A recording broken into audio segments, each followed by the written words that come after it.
We've got a really interesting general sale coming up here on the 10th of August in our Homes and Interiors sale here at the Granary.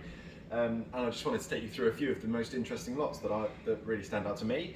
The first of which is right at the beginning of the sale, and it's this small selection of enamel signs. Now nearly all of them are vintage here, but we've got some very different ones, from News of the World to the Navy, Army and Air Force Institutes, and then another one for tobacco, the Ogden St Bruno. That's definitely a more regular one that you would see, but not in that condition. It's absolutely perfect. There isn't a single sort of massive burn hole that you usually see like that. Not a single burn hole on this one, and it's nicely framed as well. I think estimate on these is generally between 1 and 200 per sign, but we'll see exactly what they make. Definitely something to keep your eye on. This is quite nice. A table cannon. It's really heavy. It's solid cast iron, the actual cannon itself, and then it's on a nice trolley base as well. Again, I think that's estimate is around 100 or so. This I thought was very unusual. Lot 841, and I'm not sure if any of you out there know exactly what it is, but this is a microscope oil lamp. So it's a tiny little frame there that you can see inside. Obviously not the original glass bottle that would have held it. This is just a Scotch whisky dimple bottle, but the original frame, and I'm sure you could find one of the original glasses to hold it again. But a nice unusual item, definitely to turn up in our sale rooms. And estimate I think on this is about 150 to 250. Generally they make a few hundred.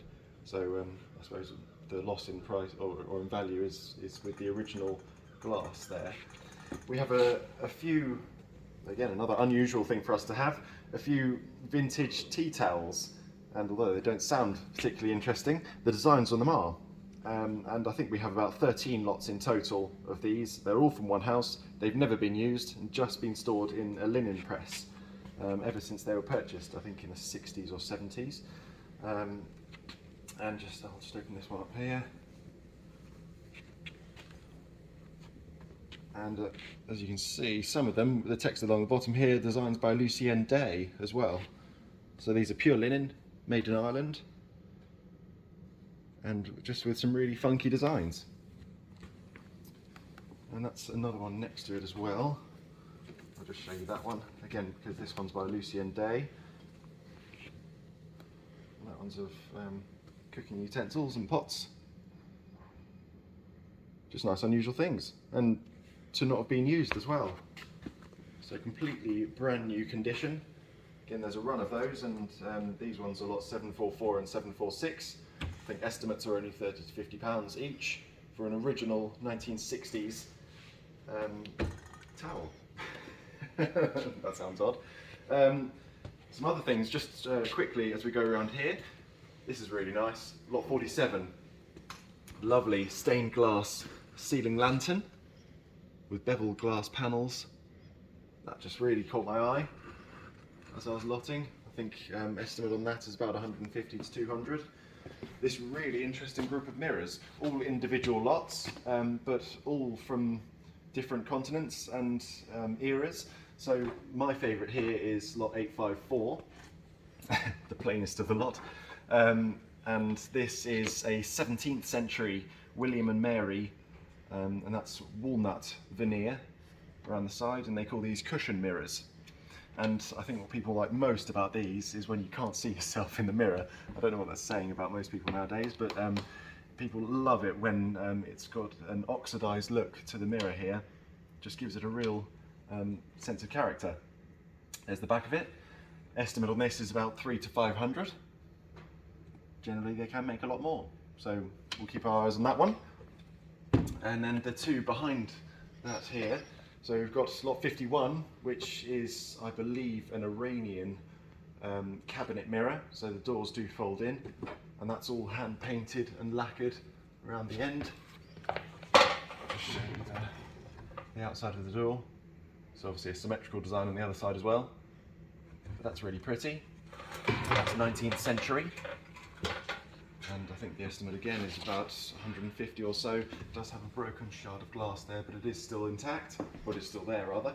Lot 52, next to it here, is probably either Middle Eastern or Indian. And again, it's a lovely cabinet mirror. All of this is completely hand painted, and it's raised as well. But it's just beautiful. Really nice designs on this.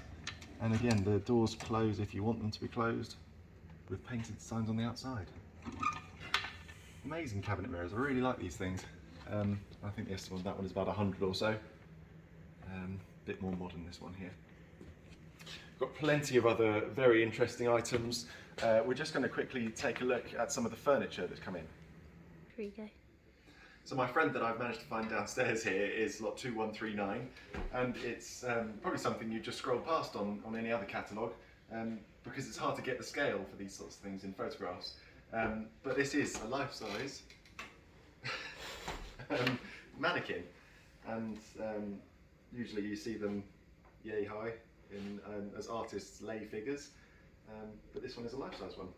Can't imagine how many of these there are out there, but must be unusual at least, and probably quite sought after for that reason. That's one of the more unusual things in our furniture section, which is on the Thursday. Another beautiful piece that we've got in here is lot 2191. You might be better coming around here to view this one. And it's a really nice small size vitrine cabinet, and this is walnut inlaid along the bottom panel here with king wood and tulip wood, and then you've got brass mounts all around it as well. Really nice foliate designs and some really nice small bow-fronted, these are bow-fronted glass cabinets, which all have the keys for them as well. But a beautiful small size display cabinet, it wouldn't take up much room at all.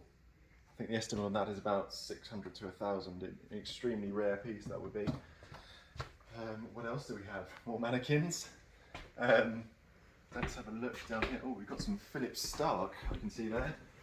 Philip Stark stacking perspex chairs.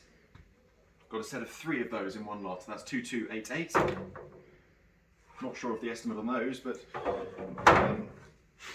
probably around 100 or so, something like that for the 3. Coming down here, Lister Jardinier, bookcase, roll top desks, and look at that, a fruit machine, a one-arm bandit they call these, and this one's by Bally. I have no idea if it's in working order, but the plug seems to be there, and it looks to be in good original condition as well. And there's a little glimpse of the insides of it and the workings.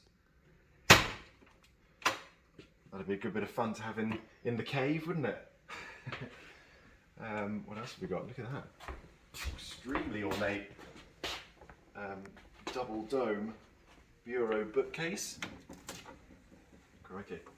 That'll be Dutch, with all of this floral and foliate marquetry inlay. Look at that, it's incredible. Seeing if it has any secret drawers, it doesn't. That's absolutely beautiful, with a Bombay base on it, and look at that, low and poor feet. Again, one for the extremely extravagant. What else do we have? That's a bit unusual, isn't it? That looks perhaps Hungarian, and completely hand painted as well, an armoire. Got this pair of cabinets, yes, essentially bedside cupboards with ship's compass and barometer inset into the top. That's an unusual pair. Oh, this is one of my favourite pieces of furniture. It's bang on the design wise, and this is lot 2011, and I believe this is called a kangaroo chair, but it's absolutely pristine condition. It's probably never been sat on.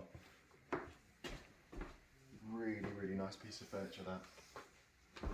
Extremely good quality as well. And we'll see what else we've got here.